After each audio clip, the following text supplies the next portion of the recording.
Okay, so this seems strange to me. When I interrupt this wire going to the CDI box or unhook it, the machine will run fine. Now let's see if it'll start.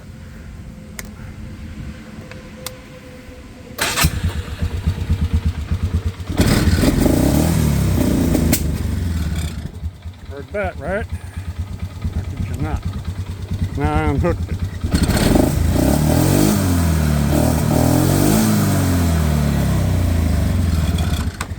So that works fine. Now let's unhook.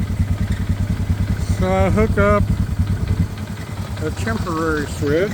Sorry for the interruption here. A temporary switch between the two connections.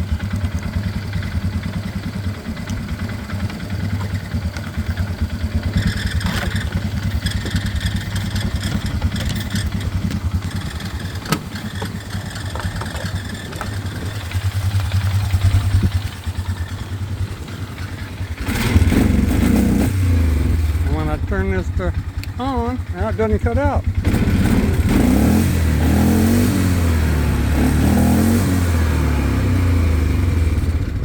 Hook that black wire back up, like my switch is doing here, and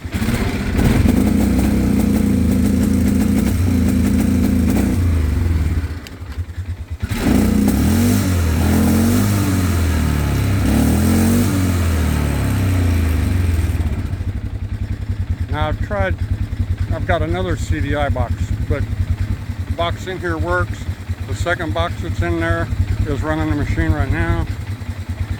New switch. I don't know. Anybody got any ideas? Thanks for the comments if you do.